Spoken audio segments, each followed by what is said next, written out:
Hello and welcome back to LI Geospatial. To continue on what we've been discussing, today we'll be looking at the coded domain.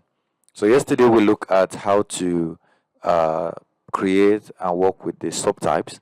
Today we'll be looking at how to create and work with coded domain. So to illustrate that example, I'll be using water bodies in Nigeria. So basically, let's say you want to have you've tested the quality of water across the country or across the study area, and you want to create a semblance of, okay, each of them. If I'm editing, this one will be excellent quality, this one will be good quality, this one will be bad, or something like that. Now, at the end of the day, all you're going to have is more like a drop down button that will help you to limit whatever you're doing within those pairs. All right, so coded domain will help you to have an arranged set of a data to make your data consistent with all that. So we're going to be using the water body shapefile or future class of Nigeria. So let's get on with it. So first, either you do it from here or you come to your catalog to do that. So I'm going to do it on catalog, but basically you're going to do it the same way. So you can right click here and go to attribute table, then you go to new and you add a field.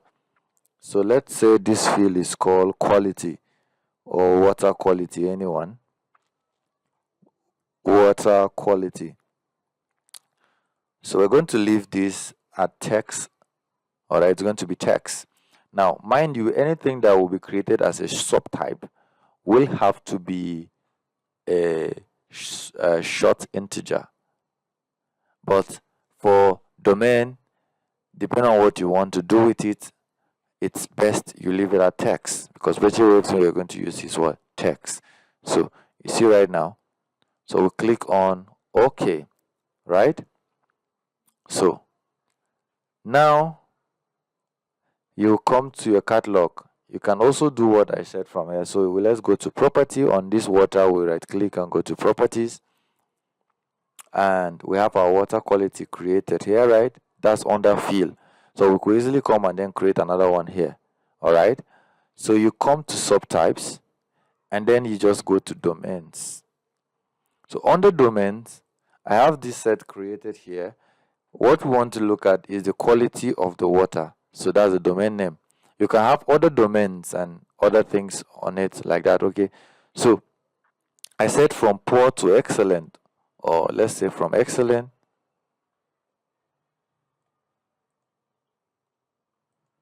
let's say control X. Let me edit that. From excellent to poor. So I'm going to remove this.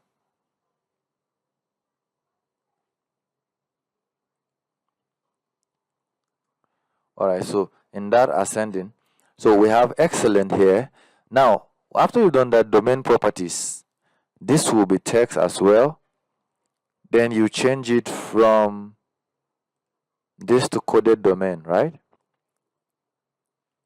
You leave it at default file, default value, everything at default value. You change this. This you can change to any text, but from any of this format, but we're leaving that text, and then that will go with coded domain. But if you leave it at float, you can change to both range and coded domain. So even at short integer, same thing will apply, but we're leaving at text, so it will only go for coded domain. All right, so coded values. All right, so okay, because of those change, everything we have had wiped out. So we're going to say number one will be excellent.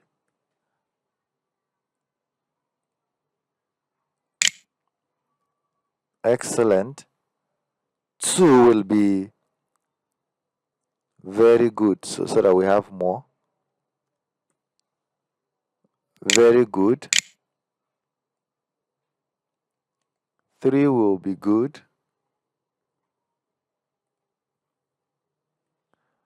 Four will be poor. Depending on what you have from the field. So this description, you can just say highest quality.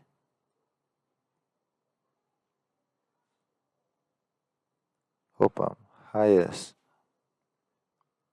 highest quality.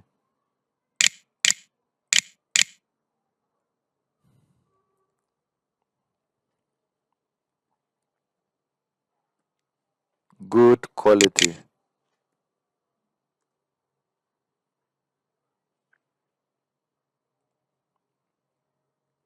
Quality. Very bad.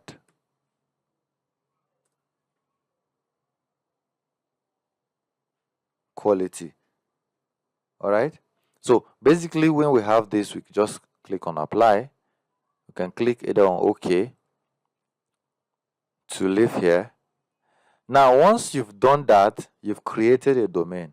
So you go back to the field value, and then when you click on the field, like on that field you've created, you will come down to under domain. So you click, you're going to have those various domains you've created on this. So you click on this, and then you click on OK. Right? So now next, you start your editor. Then you right click and go to properties, attribute table. Now you see these are water quality, right? These are water quality. This time around, once I click here, I'm going to see highest, I'm going to see good, I'm going to see quality, I'm going to see very poor quality. So those various quality become like a drop down buttons where you pick it from there and then you continue.